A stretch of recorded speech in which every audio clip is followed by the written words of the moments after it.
So welcome to today's CDHY seminar, and it's actually the last formal talk of our series. This semester, this season has been, a focus topic has been galactic cosmic rays measurements and theory. And today we are very pleased to have Dr. Yuan of the Purple Mountain Observatory, who will talk to us about diffuse TeV-to-PeV gamma rays and interpretation.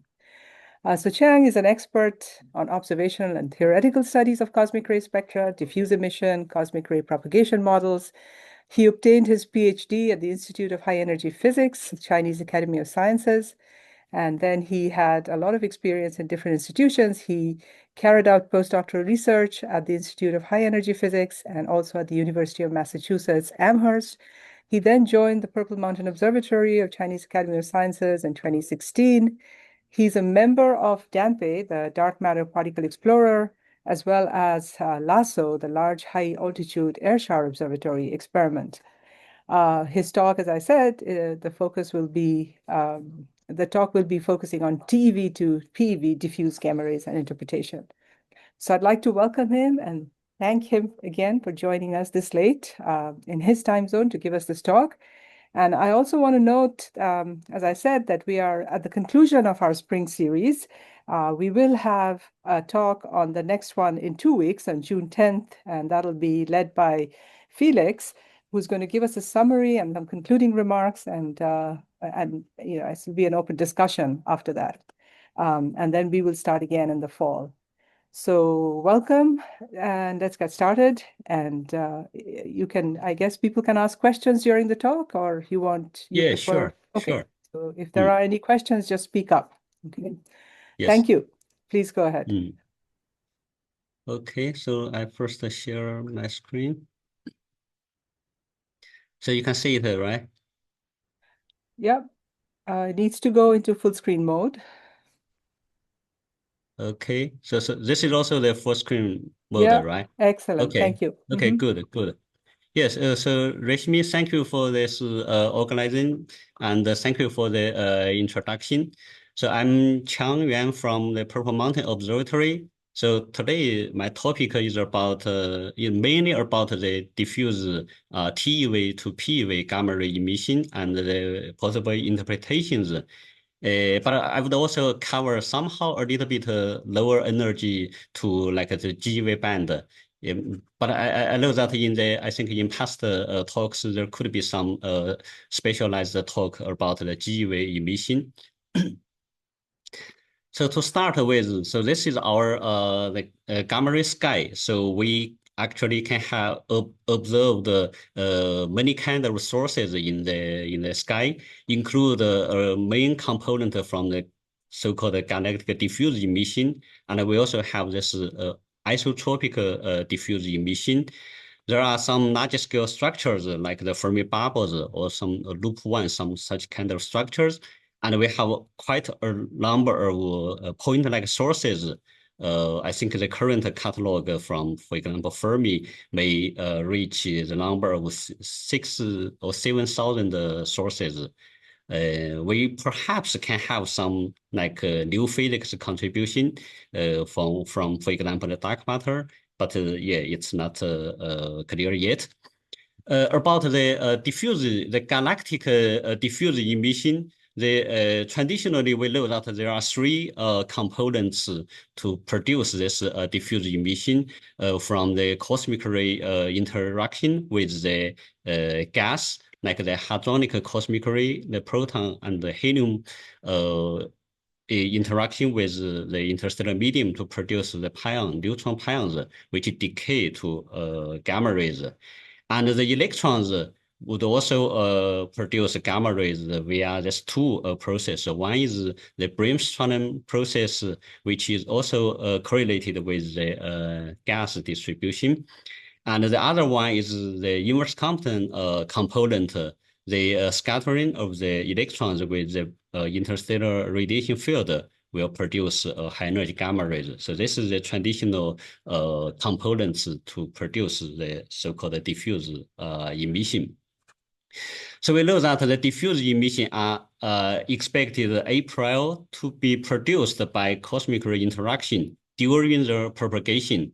And thus we can use the diffuse emission to probe the distribution of cosmic rays and also the propagation process of those particles. We have quite some observations of the diffuse emission from space. Like yes, there are here list several generation of space detectors to detect gamma rays. So currently we have Fermi, and I think Fermi can resolve quite a number of sources and can reach somehow clean detection of the so-called diffuse emission. I think for this past missions, basically this source component and the diffuse emission are not quite clearly separated. But for the Fermi, I think we can do this much better. This is for low energy band, typically below TeV energy band. And the observation for higher energy diffuse emission is somehow challenging. This is because basically we use the ground-based experiments to detect those emission. And let me hide this bar. Okay. So yeah, for this ground-based experiments, there are different kinds of experiments like the air shower array or Cherenkov telescopes. So those different experiments have different advantages and also disadvantages. Usually this air shower array detector, they have a large field of view, but typically their background rejection power is not quite good, so it has high cosmic background. So the measurement of the diffuse emission is not very not very easy. But for Cherenkov telescopes, they can have good sensitivity for gamma ray detection, but usually their field of view is limited. So they can also difficult to cover a good field of view to measure the so-called diffuse emission. So there are a number of experiments try to do this measurements, like the Milagro, answer HEISS, and Argo YBJ experiment, T-beta AS gamma in recently, and Hawk experiment. They do some measurements with in specific sky region in specific energy band to try to do this. So here is a summary, but it's not a very up-to-date summary of the diffuse emission in a wide energy band. In a low energy band, we have the satellite observation, and in high energy band, typically from this ground-based experiments. So we say that above the TeV energies, the energy band coverage and also the sky region coverage are limited, especially in this so-called outer galactic plane region. So the left one is for the inner galaxy region, because the flux is somehow higher, so the measurement is, we can have a few measurements of the emission, but in the outer galactic plane, the emission is expected to be weak. So usually we can only have this upper limits of this in this region. And we note that the region of interest actually for different experiments are not exactly the same. So the comparison should be done with caution. So we have the last one experiment, and we hopefully we can do this measurement better. We can improve the measurement of diffuse emission with the LASSO experiment. So here just to show a simple layout of the LASSO detector. We typically have three different detector arrays. So the biggest one covers area of like 1.3 kilometer square. It's called KM2A. It has this surface electron and magnetic particle detector with more than 5,000 such detectors, and also have the muon detectors, more than 1,000 muon detectors. So in the middle part of the array, we have this water Cherenkov detector array called a WCDA. So its area is somehow like 80,000 meter square. And in this part shown by this black dots, they have this is so-called wide field of view Cherenkov telescope array. So this is basically the Cherenkov telescope to try to distinguish different composition of cosmic rays with the observation of the Cherenkov emission of the shower. So the LASSO has somehow large detection array and use this hybrid detection technique, so which can make LASSO a powerful detector for cosmic ray and also gamma ray emission in a wide energy range. So this basically shows the sky map in different energy band of LASSO. So we can see that there are quite some bright sources. Below the sources, there are some diffuse emission. So if we want to detect those diffuse emission, we should first try to somehow single out the emission from those sources, those bright sources. So the way we do currently is to try to mask out those resolved sources. So based on the first catalog of LASSO, it includes nearly, I think about 100 very high energy gamma ray sources. And most of those sources actually are extended. So we do this mask with somehow a mask size. It's a combination of the extension of the source we measured with the data, and also include the effect of the PSF. So use this combination, and with some factor, we do this mask. So we as a benchmark, we choose this n equals 2.5. This is somehow a balance about the statistics of the residual diffuse emission and also the contamination from those resolved sources. Except the LASSO sources, we also have some other sources from other experiments.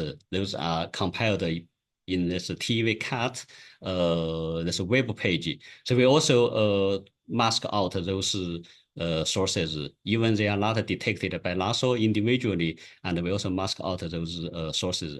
Of course, there are some overlapping sources. So in this case, we use the LASSO parameters to do this mask. After the mask, so the sky map looks like this. We divide the sky into two bands, but actually it's a whole band of the sky. It's like from this somehow close to this galactic center region, we call them this inner region, with galactic longitude from like 15 degree to all the way to the 125 degree.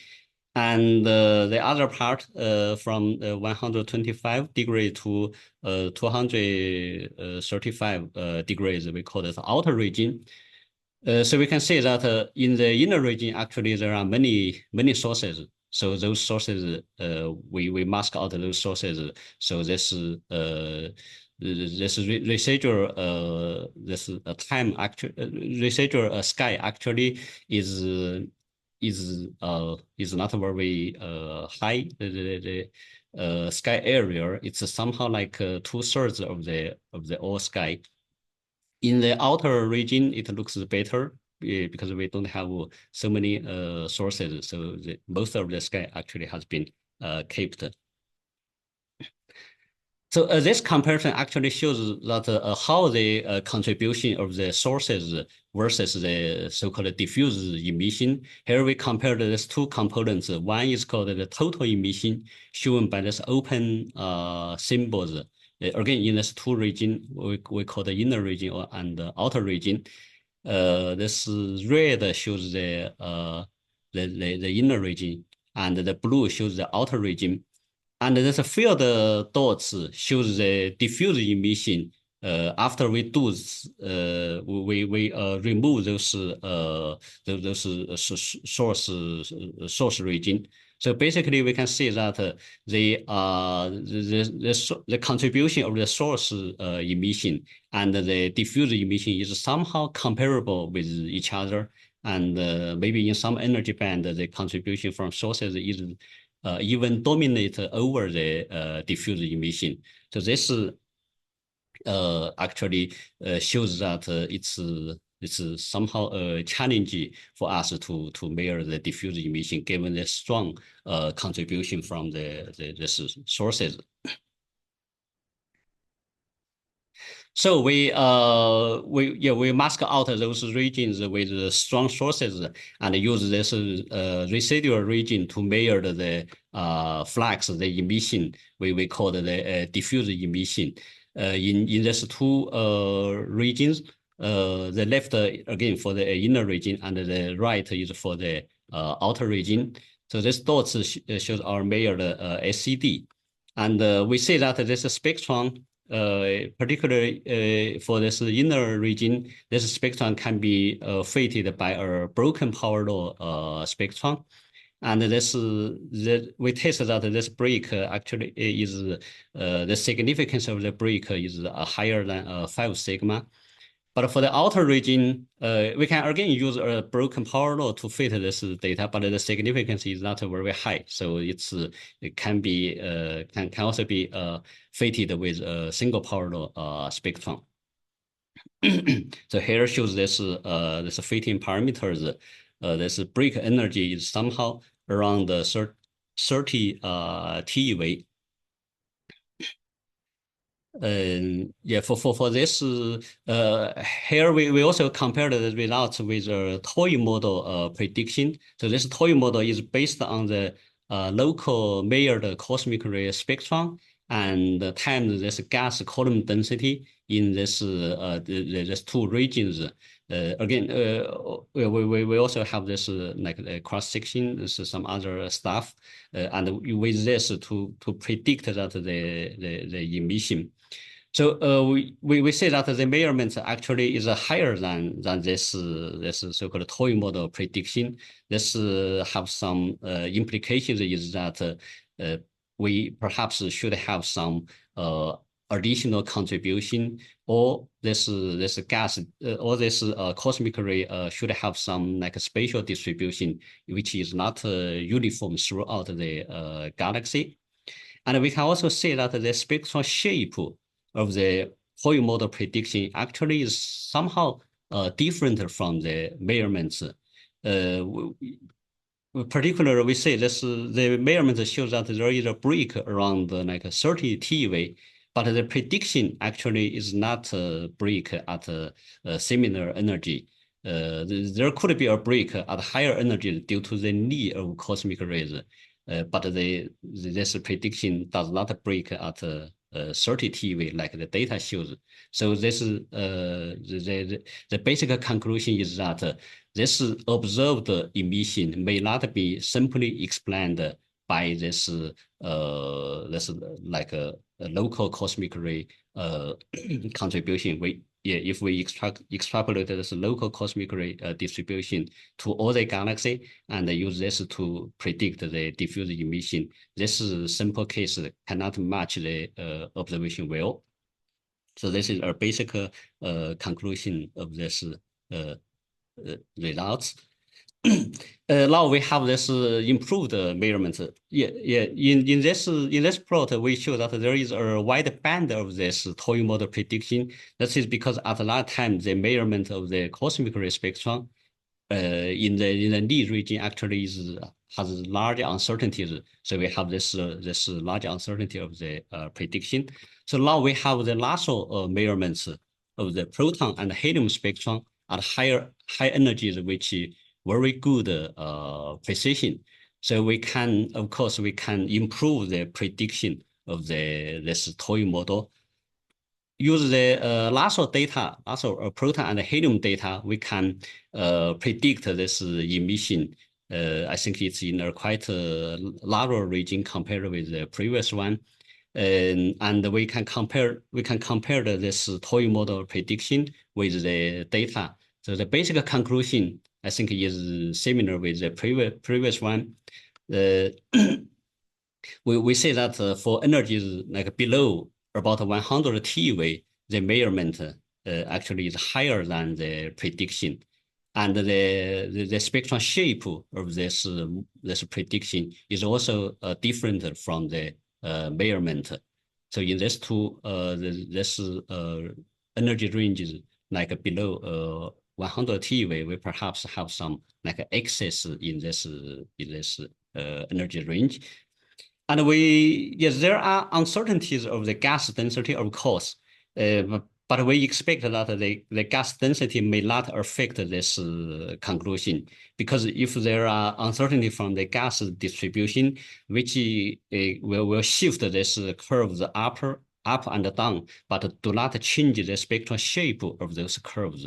So if we look at the spectral shape of these curves, we would see that this prediction should also is not exactly consistent with the measurement. We can also study the spatial distribution along the galactic longitude and also the latitude. So this shows the results along the galactic latitude, and this is the inner region, this is the outer region, and this is along the galactic longitude. Basically, this results is the solid curve in this plot shows the gas distribution. We have the same mask as the gamma ray data.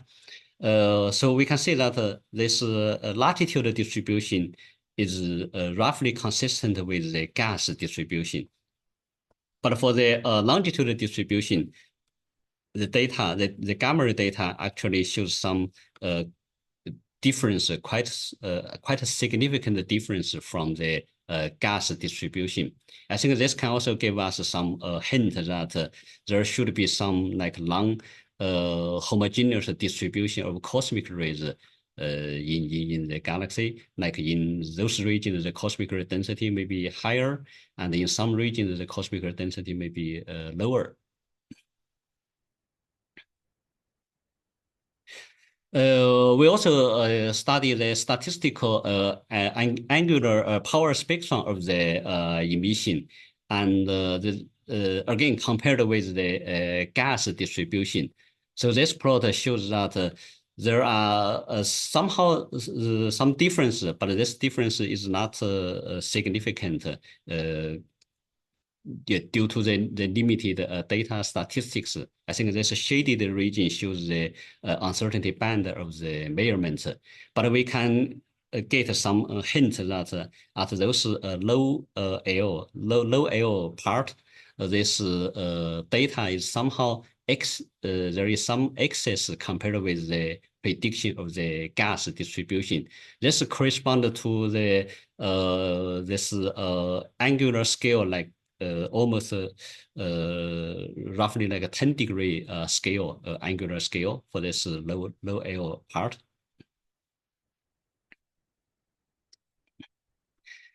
And we also study the if there is a spatial variation of the spectrum. So we further divide the spectrum of the inner region into 3 sub-regions, like this 3 region, and we measured their spectrum, which shows that their spectrum do have some difference. But again, the current statistics gives us the difference is at the level of 2 sigma level, so it's not significant enough.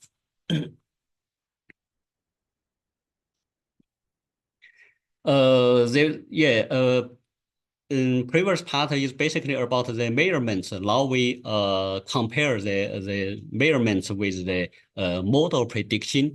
Here is we give this model calculation with this Galprop code, this Galprop package. Assume that the propagation of the cosmic rays, the diffusion of cosmic rays is homogeneous in the galaxy, and the diffusion coefficient is isotropic So this is somehow simple setup of the propagation model, and we fit the cosmic ray data first, like the proton spectrum here, helium. Also, we include the electron and the positron in this model.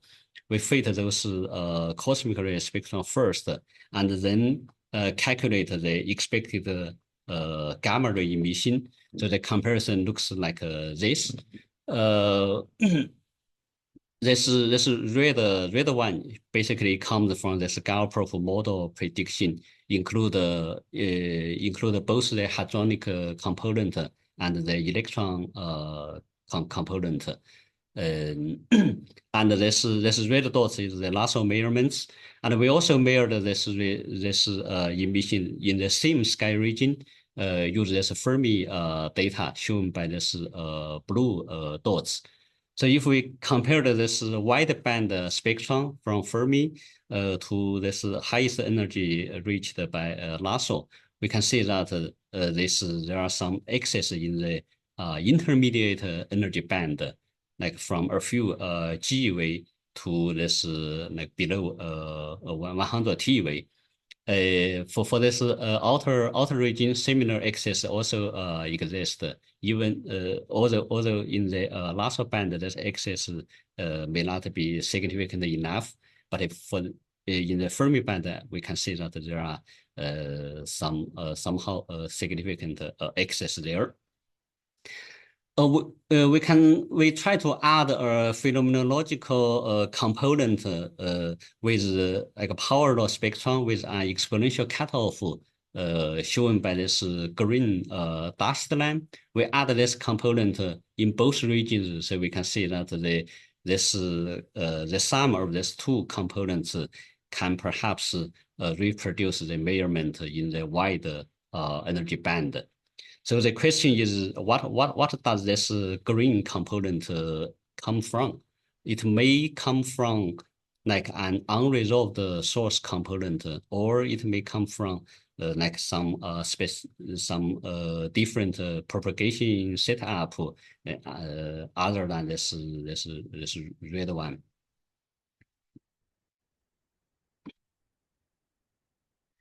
We study a little bit this unresolved source contribution based on the observed catalog of LASSO. Typically, if this is the flux distribution, so the intrinsic flux distribution may extend from high flux all the way to the low flux with some distribution, luminosity function, and perhaps a power law or broken power law. The different cases, but from the observed point of view, for the low flux end, we cannot observe those sources. We cannot resolve those sources completely. So the observed flux distribution is definitely should have a cutoff, depend on the sensitivity of the detector. So we can use this high flux end measurements and to try to extrapolate to the low flux end and to extract the contribution from this part. This is what we do with this LASSO catalog. And we can estimate the contribution from this low flux sources shown in this plot. This is based on the WCDA results. This green is based on the KM2A catalog. So we can see that the estimated contribution from those low flux sources can indeed contribute a fraction of this excess. But the data cannot be completely reproduced with this kind of extrapolation. This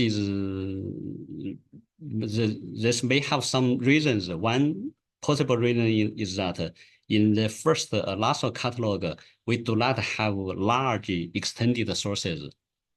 For all the sources in this catalog with extension smaller than 2 degrees.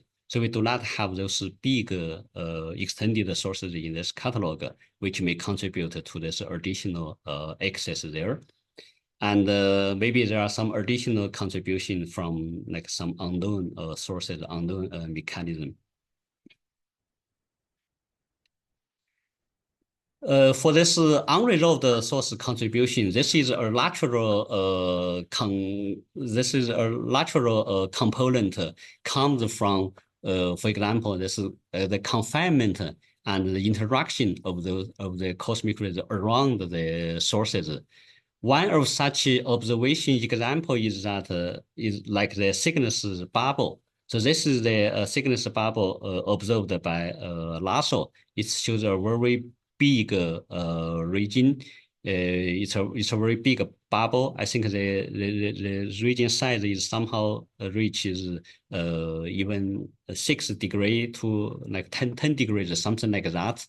This kind of large bubble can come from like cosmic rays accelerated inside this bubble, which do not diffuse outside, diffuse far away from those this bubble region, and the interaction of those particles with the gas in the around these sources can produce gamma rays.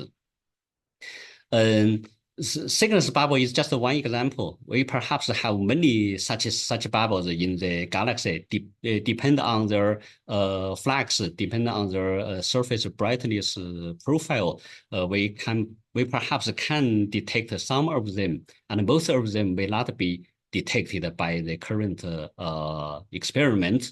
So if we consider that there is a class of such bubbles, we can perhaps reproduce the excess we mentioned before from this low energy band all the way to the high energy band. So this is a paper from Qiang and Aharonia. They consider that there are some of the a class of such they call the halos. Basically correspond to this kind of so-called bubbles. And together with the red contribution from the cosmic ray, so-called cosmic ray C, they can reproduce the observed diffuse emission.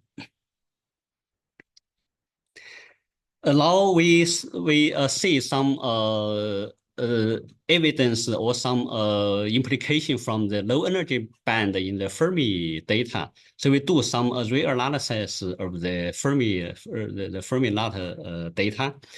We focus on again the galactic plane, and we divide the galactic plane into 18 regions. So each region with 20 degree times 20 degree size. And we subtract the sources detected in these regions and measured this residual flux. We define this residual flux as diffuse emission, and we measured this flux from each of this 20 degree times 20 degree region. And the spectrum looks quite interesting. The spectrum of the 18 regions is shown here. Different color represent different longitude regions. I think the green is come from the galactic center region. So the spectrum of this green looks quite hard, and the red and also the blue correspond to this outer galaxy, the anti-galaxy region. So their spectrum looks somehow softer.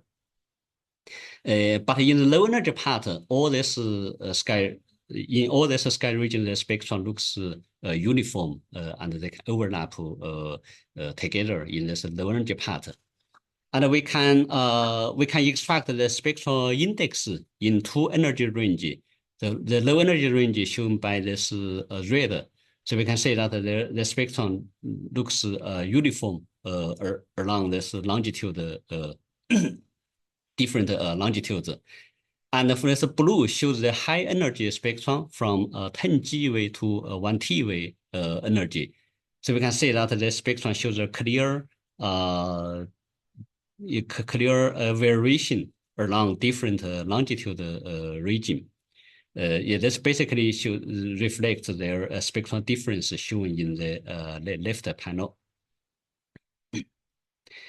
And it's interesting to note that this so-called low energy spectrum actually is consistent with the prediction of the gamma ray emission from the local measured cosmic rays. So the left panel shows the local measured proton spectrum. This shows the Voyager measurements and the AMS measurements. AMS measurements is here, and we do some like a demodulation of the solar modulation effect. So the result looks like here, and we can use interpolation way to describe this proton spectrum in this wide energy band. And we use this proton spectrum, we calculate the expected gamma ray spectrum. It just looks like the red line in this right panel. So it looks quite consistent with this so-called low energy spectrum. In the high energy part, this spectrum is also consistent with the results from this anti-galactic center direction. So in this, both of this sky region in the galactic plane, we would say that there could be some extra contribution to the diffuse emission. And then we do a so-called two-component decomposition of the emission of this 18 sky regions. Basically, this low energy region is dominated by this by just this component. Yeah, we will fix the spectral shape of this component, but we enable that the normalization can freely adjusted to fit the data. So this low energy band is dominated by this so-called we call them the background component, and for the high energy part, we add an additional contribution. Use a phenomenological power law spectrum with some with the free normalization in different sky regions. So their contribution shows by this blue regions. And it is very interesting. It is very interesting to know that this relative contribution of these two components shows some interesting behavior. For this red component, their longitude distribution is quite quite consistent with the gas distribution shown by this red line. The red line is the gas distribution, and the red dots are the contribution of those of this component, this low energy component. We extract their normalization, and we can draw this kind of dots. So this contribution, this component is quite consistent with the gas distribution. But for this blue component, their longitude distribution is somehow more concentrated than this red one. And their contribution is more close to the hyperstatic source distribution. Here we compare several possible source distribution, like the supernova remnants or the pulsar distribution and the OB star distribution shown by these different curves. So we say that this blue component, the high energy component, is more close to this so-called source distribution instead of this gas distribution. So this is somehow an interesting feature. And based on these results, we perhaps can reach a picture about the cosmic ray distribution or and their propagation. Typically, for this cosmic rays in the galaxy, we perhaps could have those this several components. One we call it's the truly diffuse component. In other cases, this can also be called as the cosmic ray C. So this component comes from the I think there's some older sources, they have enough time to propagate adequately in the galaxy and which distribute almost smoothly in the galaxy. So this is one component. And there are another component. Basically, they come from the fractionally accelerated particles. In this case, those particles do not have time to propagate outside the sources, so they look compact sources, basically point-like sources. And this component can somehow can be relatively easily to be detected by this by our experiments.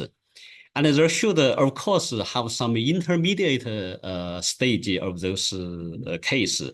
For those particles, they are not very fresh, and they are also not very old. So they can propagate to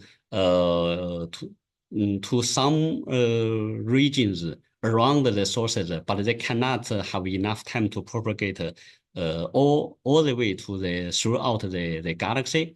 For this case, we call they are non-adequate propagated cases, and they may form the large extended sources.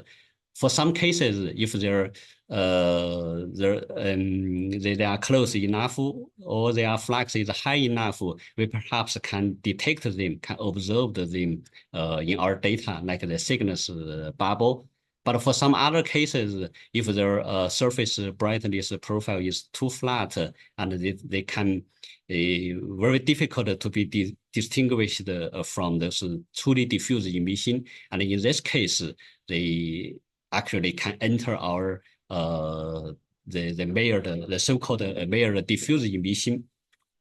So for this case, for this component, we perhaps can call them as cosmic ray islands, or like Phoenix use halos, or someone use bubbles. I think basically they refer to the same components like this. There are also some other possibilities, like this leptonic contribution from, for example, pulsar halos. There are some studies to look at this, the expected contribution from this component.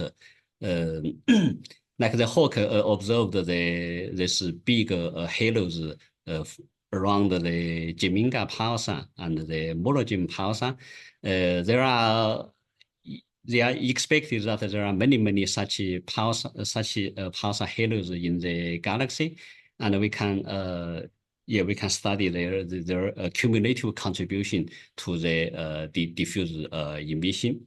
So this is a paper by Ruoyu's group, and they based on this ATNF pulsar catalog to try to study the contribution from their contribution to the diffuse emission. And with the proper parameters, they can reproduce reasonably the observed excess of the SED, and also the sky, the longitudinal distribution of the emission emission. I think, of course, the next step is, well, we are still trying to improve the measurements with the laser data. Yeah, in the current analysis, we actually mask out quite a fraction of the sky in this region, and this can actually can prevent us to have a comprehensive understanding of the diffuse emission in this sky region. So currently we are doing improved analysis. We try to subtract those detected sources one by one. And in this case, we do not need to do this mask anymore, and we perhaps can have this full information from the sky region. So this analysis is still ongoing. I think this is the basic content of this talk, and I can summarize this talk in this several directions. So from the observational point of view, there are some observational results. we have this wideband diffuse emission from sub-GeV to all the way to the PeV region. I think this is a very good energy coverage for this diffuse component. And we found a break around 30 TeV in the inner galaxy region. The longitude distribution deviates from the gas profile. And the spectrum, there are also spectral variations across the galactic plane. So this is shown by Fermi data, and also there are some hints from the LASSO data. So those are the observational results. And if we confront the measurement with the canonical model prediction, so this model prediction, I think, is subject to debate. So we can call it as a canonical model prediction with somehow simplified assumption of the propagation of cosmic rays. So in this case, we find that there are excess of the data from like a few GeV to tens of TeV compared with this model prediction. And also the spectrum shapes shows some deviation from the prediction if we just assume the local observed cosmic ray spectrum. So the spectrum shape looks different from the measurements. And from this comparison, we probably can reach some implication from this results. There is likely there is a low surface brightness unresolved component may exist in the data. And physically, this component may be due to the confined cosmic rays with inefficient propagation time. So we call them as cosmic ray islands compared with this cosmic ray C component. And there could also be the leptonic contribution, for example, from the pulsar halo may also contribute to this excess emission. Yeah, I think that's all for this talk. Thank you.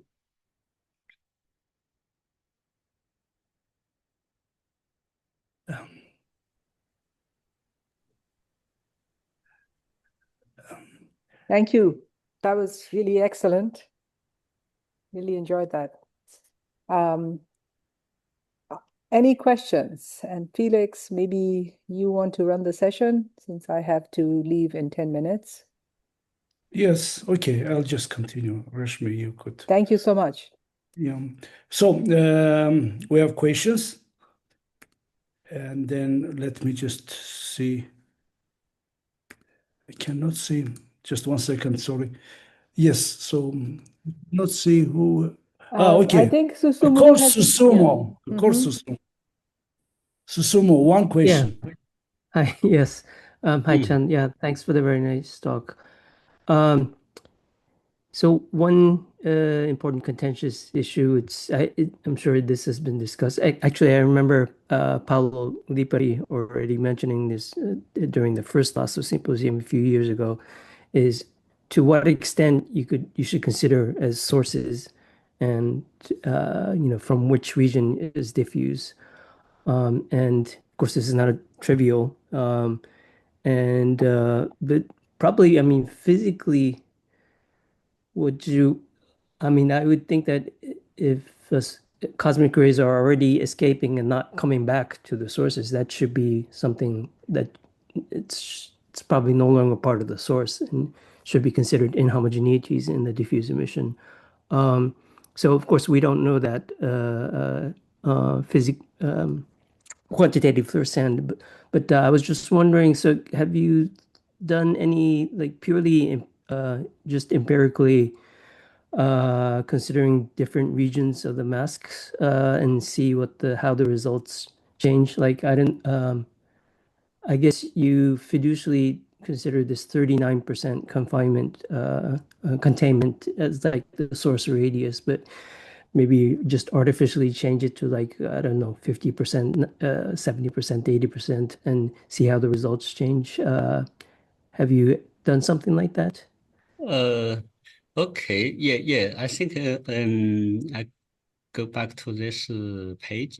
So yeah, so actually this this mask region is it's actually bigger than this so-called 39% region. So here this sigma means Okay. the extension resource, and we at least have 2.5 times bigger 2.5 sigma, and we also have this contribution from the PSF case.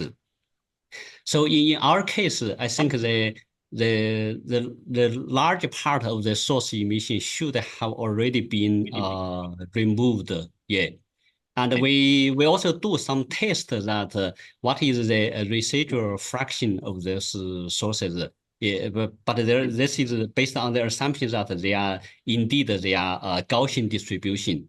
And we see that this kind of residual contamination from the sources is like a few percent in all this energy band. And we actually further subtract those the fraction. Okay. Well, I mean, I just sorry. Could I just so I mean, Yeah.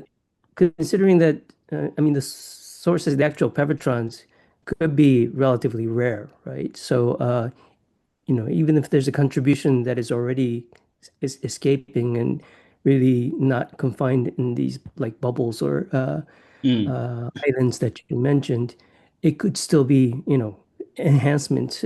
I mean, the diffuse emission, if you consider it as due to escape cosmic rays, could be quite inhomogeneous. So, yeah, I mean, I think, yeah, I mean, okay, how exactly how to consider this is not trivial, but yeah, I mean, it's an important question Yes. that needs to be Yes, I addressed. think from our the analysis point of view, we basically rely on the assumption that those sources are all have this Gaussian profile. But of course, some of them may not be real Gaussian. They may have different spatial profiles. In that case, I think their contribution to this diffuse flux is it's model dependent. But here I think I may have some reference. I'm not sure if it's here. Yeah, I think in this reference, this guy's from IHEP, Institute of High Energy Physics. They actually considered a case that those distribution, this morphology of the sources actually is different from the Gaussian distribution. Basically, they have some like shoulder at a larger radius, and in that case, they may will to account for this so-called excess emission. But again, this depends on their assumption. Yeah, okay. Thank you. Okay, next, Piran. Hi, thank you for this very nice talk. I have actually two questions. One is directly related to the previous one. If one is interested in the background, why are you looking at the source and then try to eliminate the source by masking it and so on? Why don't you just spend some time looking at empty region completely? Then you'll have background. Yes, I think this is a very good question. Yeah, this is because for some sources, actually, they are quite complicated, particularly in some regions. Many sources overlap with each other. It's yeah, like you can say that there are many sources in the mainly in the inner galaxy region. Yeah, so if we want to isolate those source components precisely, it requires quite a lot work, some dedicated study of different sky regions.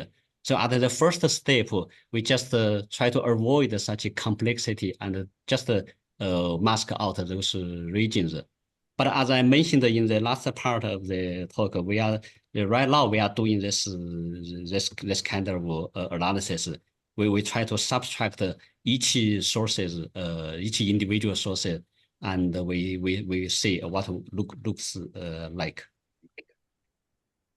Okay. And the second question is more about your modeling. Do I understand correctly, you actually remarked on that, but that you generally use GAL probe, which assume isotropic sources, isotropic propagation, isotropic diffusion, etc., etc., etc. Is this a basic assumption in the model? Yes. Yes. Because we know that these assumptions are wrong. So did you try to do something different? For example, take into account that sources are not distributed uniformly. Propagation may depend on direction of magnetic field and things like that. You do try to do this may solve this may there's definitely a possibility that everything is hanging on this unrealistic assumptions that are on the basic of in the bottom of a GAL probe. Yeah, we actually didn't do much of such modeling, and there is some literature to do this. I think there is one by Pedro and the colleagues. They assume that this distribution is somehow spatial dependent. For different place in the galaxy, the diffusion may differ from each other, and I think the results is that somehow they can reproduce to give some like higher flux and can roughly reproduce the data shown here. But I actually have some a question about their modeling is that I think it's for this case it's perhaps is somehow difficult to reproduce exactly like this spatial distribution of the data. Because this propagation model to verify to to change the propagation model can somehow it can give some like overall variation, overall change of the results. But for this spatial distribution, we say that there are some, like in some local regions, there are some excess. In some local regions, there are also some like deficit in this case. This may not be easily to be reproduced by a change of the diffusion in the overall manner. But I think this again, of course, needs some like a further dedicated study. Well, there is definitely the concept of spiral arms, and spiral arms definitely influence the population of sources. Okay. So there is absolute reason for fluctuations. But okay, thank you. I'd like to support what Zvi says. He says are realistic. I would even use a stronger word, irrelevant. Not on this GAL probe, but any other approach. You see what we do. We make some assumptions, of course. And the last point which we need to calibrate all the results at the local flux. And that what happens between. We don't know. Okay, you could use many different ways to get the same flux. And actually we are normalizing. That is the so many versions of GAL probe or Dragon. So he is not only GAL probe, is the concept, as Zvi says. So this is a very doubtful approach. And then even I'm not going to details. They are the calculating everything from the 30 kiloparsec, knowing for sure that nothing comes to us from 30 kiloparsec, spending all these calculations. So this is, I just say the same as the Zvi says, is conceptually is, well, to use a more polite word, is not wrong, but anyway, almost irrelevant. Okay. So the point is Petra. Yeah, hello. Thanks a lot again for this really nice talk and overview. So it's like my question is related to kind of this model discussion, because sometimes I think what we need to figure out is what we actually do in terms of filtering out the diffuse emission, and then what did we do to the data, and then what should we compare it to, right? So I totally get the discussion earlier. Mine is really more technical, my question here. So you showed this, you showed a map like just before the summary slide, which showed the source subtracted map. So my question is twofold. Number one, what did you use in order to do this? So did you do like multi-source fitting and then subtracted sources up to a certain extent? And then secondly, have you explored anything, you know, like machine learning, where you kind of are being agnostic about your own measurements in some ways and looked at multi-wavelength predictions and then tried to subtract it that way, just using, you know, like machine or learning or AI? Okay, so yeah, the first about the subtraction resources, yeah, we do use this so-called global fitting methods. For yeah, we actually divided the sky into different sub-regions, and in each region we include this diffuse component. Yeah, as the first step, we assume the gas distribution as the template of the diffuse emission. And we put many sources in this model and to do this global fitting. And this fitting procedure actually can we do this iteratively. So, for example, in the first iteration, we subtract a few sources and we look at the residual. If the residual still have some like bright sources over like a 5 sigma criteria, we add more sources in this model and then redo this fitting. We do this iteration by like a few times or even like 10 times like that. And eventually this may not be this final result. And eventually we reach this result. If we look at this significance map of the residual map, we do not see like hot spots with a higher than 5 sigma significance. And in that case, we stop the iteration. So this is the way we do this analysis. And the second question mentioned about the machine learning case. Yeah, right now we do not use this machine learning technique in this analysis. And also there's a multi-wavelength cross check of the results. Right now, yeah, we do not do this multi-wavelength input. We do not use this multi-wavelength results as input of the analysis. Yeah, because yeah, in the like low energy band, there are actually quite much more sources than what we can do. We can detect it in our data. Yeah, basically the number of sources in our data, I think it's limited to 100 to 200, something like that. But if you go to this low energy band, the number of sources increased by order of magnitude. And in that case, many of them actually cannot be detected by our data. Yeah, thank you. That's actually very interesting, the iterative process. I really like that idea. It's very elegant. Thanks. And so next is Paolo Lipari.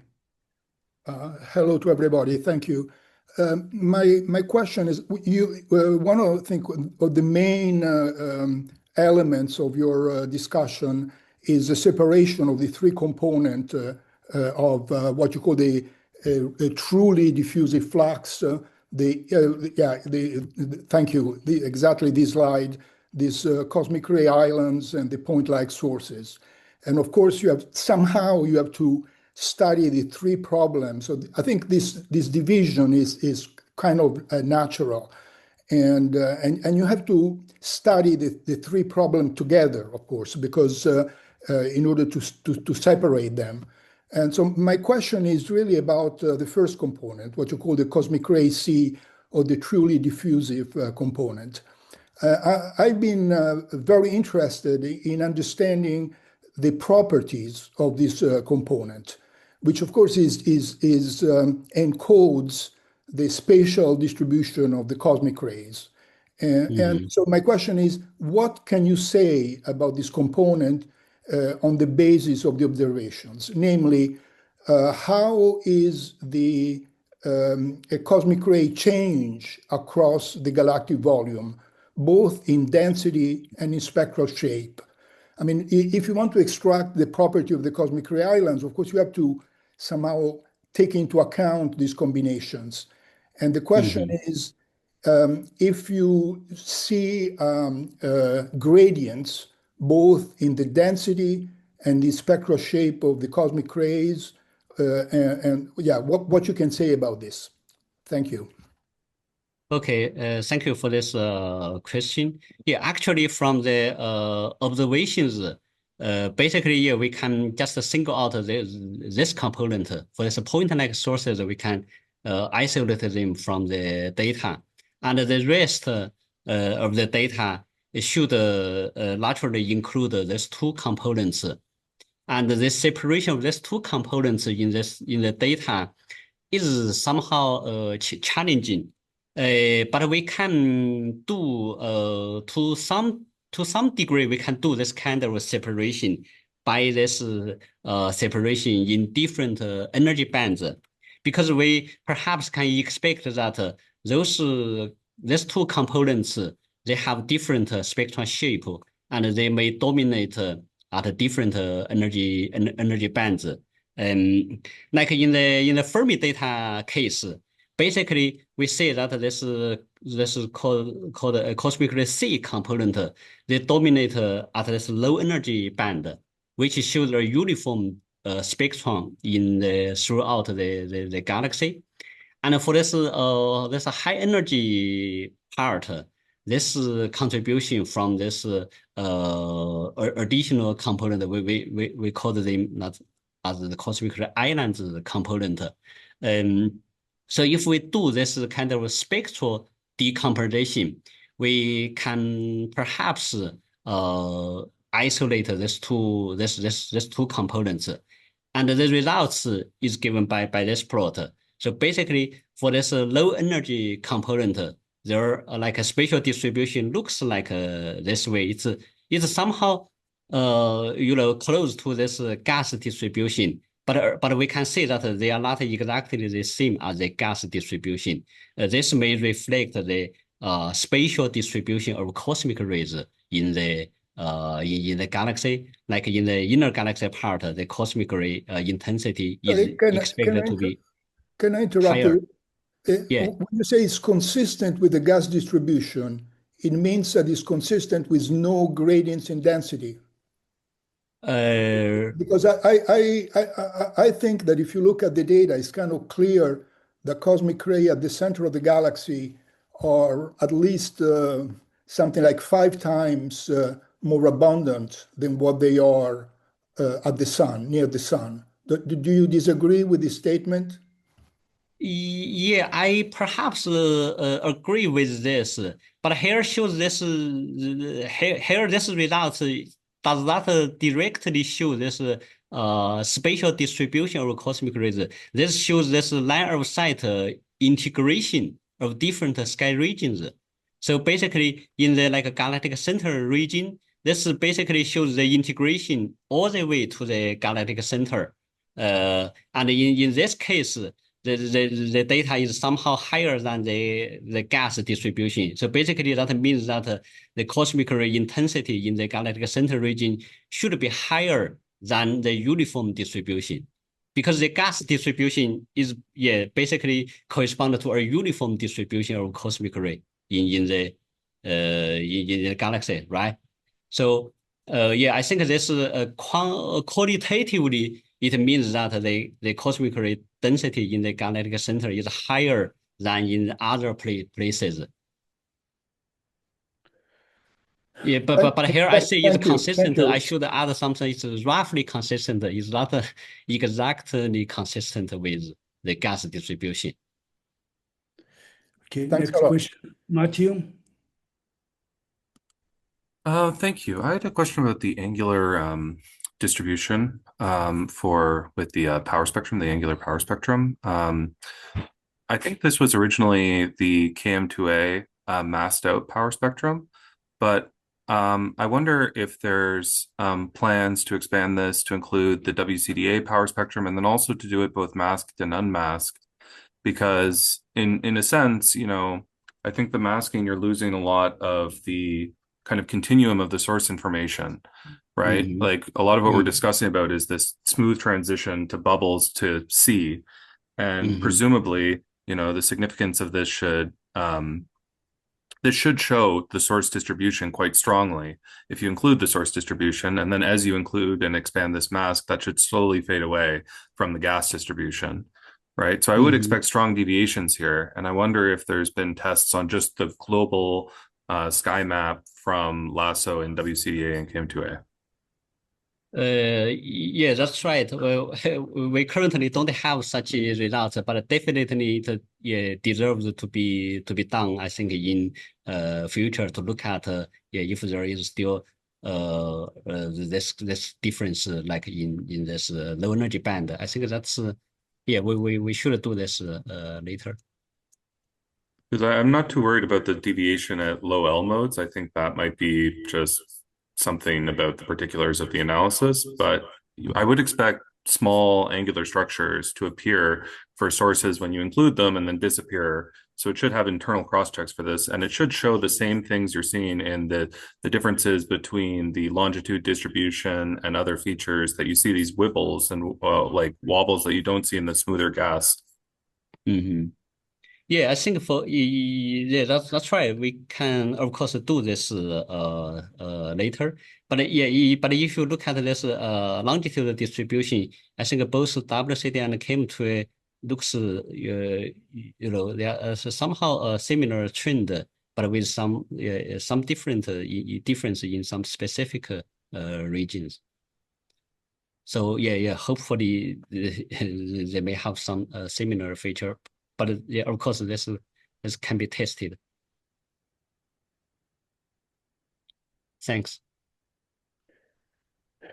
Okay, we have still 15 minutes. If you have some comments or continue questions, please. May I just say my opinion about this business, about this islands and the diffuse.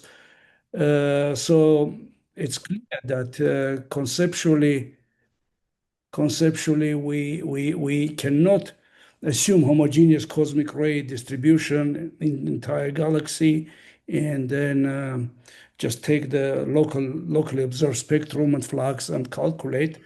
What is surprised that I would say just opposite. Surprisingly, these numbers are close to observations. So it means that this diffuse so-called homogeneous component, it contributes a lot. And if not, that is a bit, could be even surprised how it could be just this. We are talking about difference, just factor of 2. Nevertheless, I think I was talking about this for GV part. There's a quite tricky question when we're calculating diffuse the diffuse background, the deriving cosmic ray distribution from diffuse background is the same. If you assume some column density and then calculate diffuse, and it's not the question. It's clear that column density comes from the couple of very massive regions, clouds. It's not just homogeneous column density, at least in CO, in molecular gas. So what could happen between, it could be quite misleading, because imagine you have a very low density and very high density of the cosmic rays, and you could ignore that because, or you think there should be a lot of gas, but is a lot of the cosmic rays. So this is exactly what is these islands. So around the sources, so I would say the sea is the kind of really sea, ocean, and there are volcanoes, tsunamis, relatively recent volcanoes inside. So altogether is the sea. All they are just very active recent regions. And that is not only the source, also environment. And now we learned there are some theoretical work, predictions that comes first from Misha Malkov and collaborators, and later was some other people developed this, that we should expect more turbulence around sources outside the cosmic ray sources, and then diffusion could be there slower, slower than in the global interstellar medium. So there could be islands of cosmic rays, higher density, and of course the density could be also high. So it's very, very natural that we have such islands. And surprisingly, these islands, now we see lots of data, surprisingly, in the sense that even at highest energies, the diffusion coefficient should be much smaller around the sources to explain data.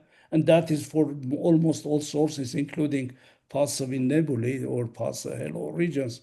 So this is now observationally clear that we should have a small diffusion coefficient or slow diffusion in order to get this access. Otherwise, it could not be access.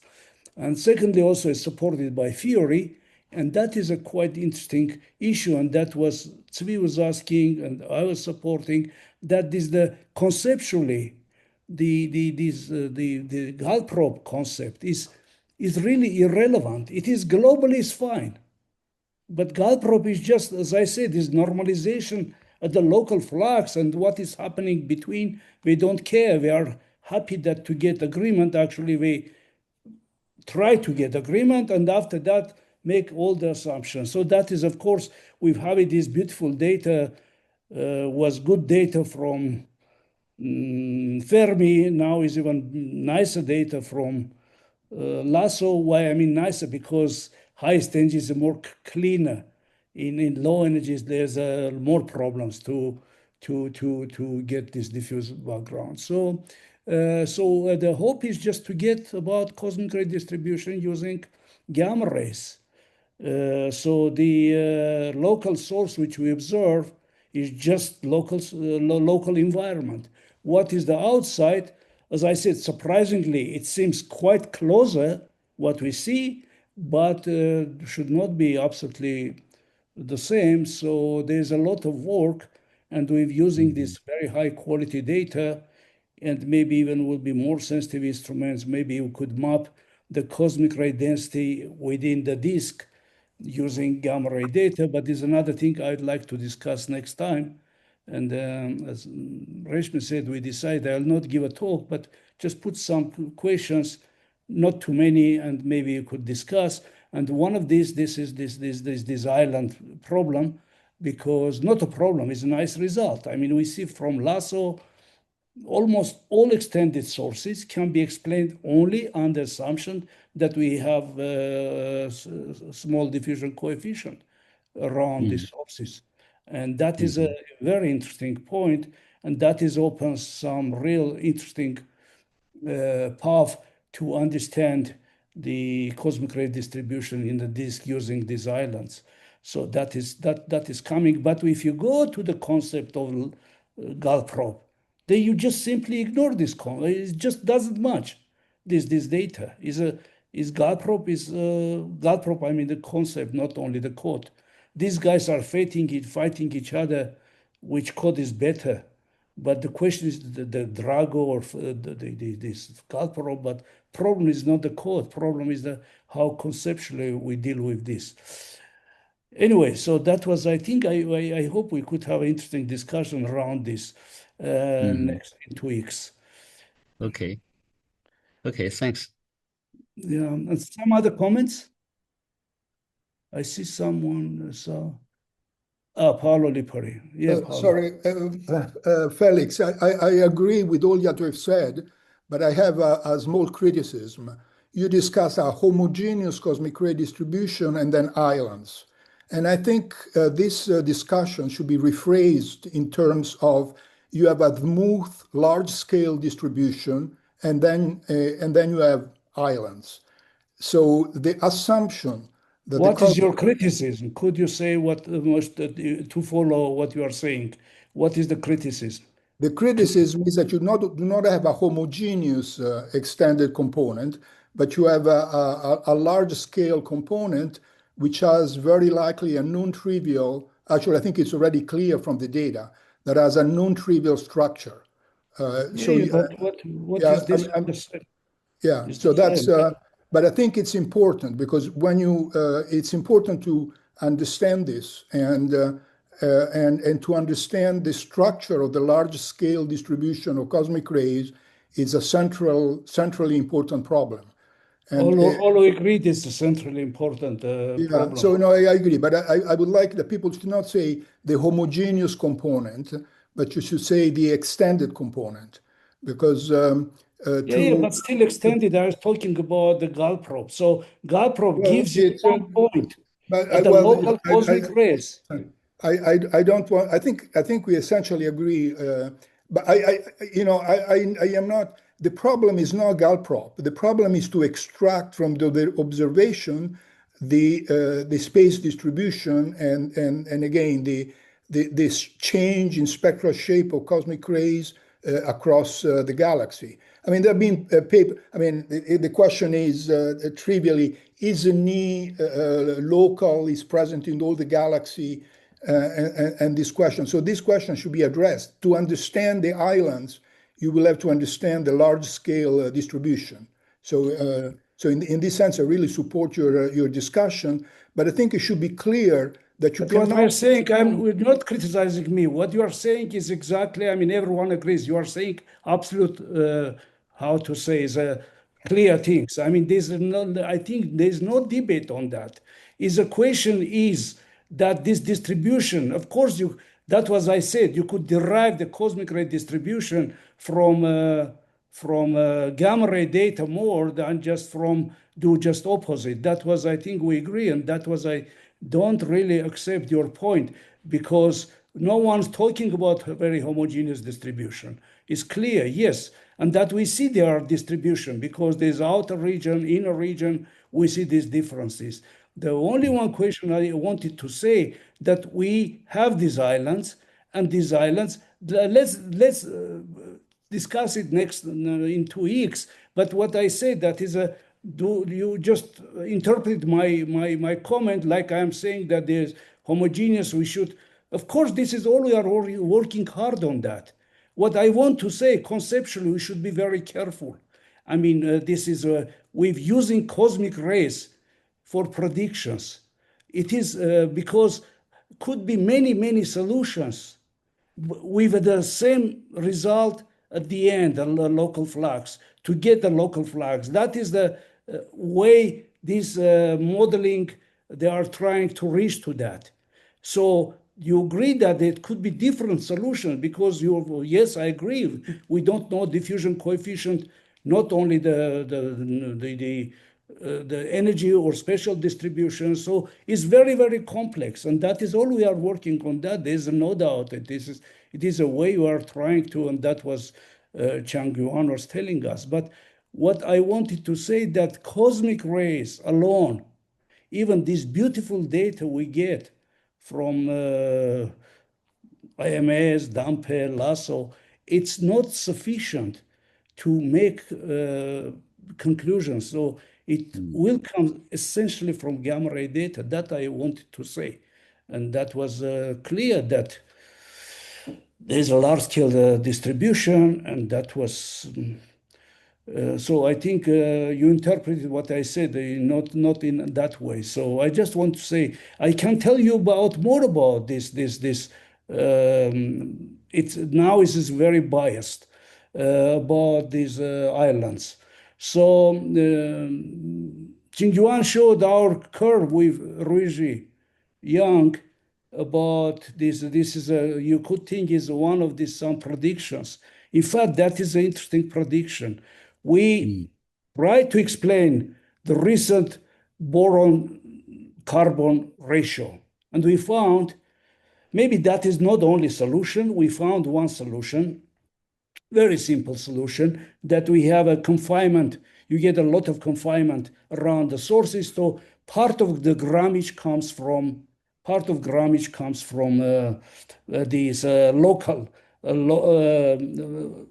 cosmic ray interactions locally. So after having that, we had actually paper with Ruiz Yang in I think some 5 years before 2019, when we said then we could predict diffuse gamma rays without any assumption. Of course, at low energy part, you need extrapolation to high energies.